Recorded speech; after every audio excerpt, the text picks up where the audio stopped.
তুই তো এখন আমার জায়গায় রে। আজ থেকে এই ট্রেন তোর, আর আমি মুক্ত। হা হা হা হা হা। ওর মুখটা আমারই মুখ। আমি নিজেকেই দেখছি, আমার চোখ, আমার মুখ, কিন্তু গলার আওয়াজটা ছিল তার।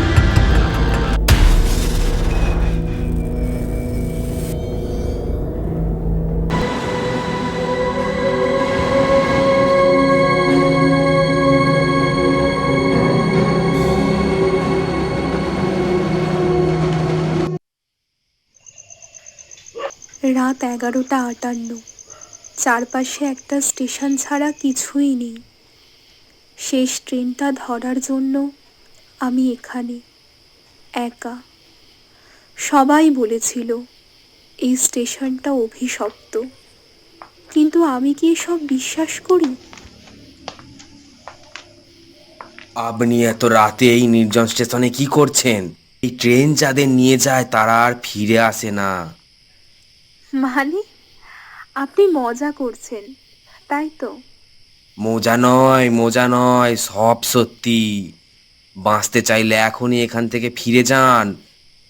ও আসছে, ও আসছে। ব্যক্তিটির কথা শুনে প্রথমে আমি ভাবলাম মনে হয় লোকটার মাথাটা একটু খারাপ আছে, আর না হলে উনি খুবই মজার মানুষ। কিন্তু শেষের বাক্যগুলো যেন বলছে হয়তো কিছু খারাপ হতে চলেছে। ট্রেনটা এলো, কিন্তু কোনো শব্দ নেই, কোনো লোক নেই, কেবল ছায়া। দরজা খুলে গেল।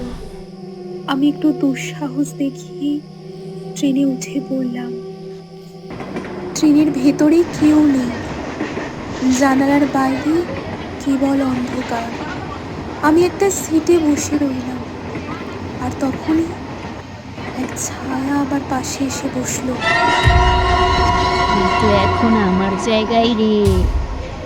আজ থেকে এই ট্রেন তোর, আর আমি মুক্ত। হা হা হা হা। ওর মুখটা আমারই মুখ। আমি নিজেকেই দেখছি, আমার চোখ, আমার মুখ, কিন্তু গলার আওয়াজটা ছিল তার।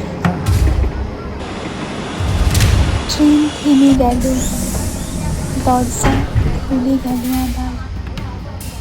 আমি নামলাম, কিন্তু আমি কে এখন? শেষ ট্রেন কাউকে নিয়ে যায়, কাউকে দিয়ে যায়। আমি কি ফিরেছি, নাকি থেকে গেছি ট্রেনে?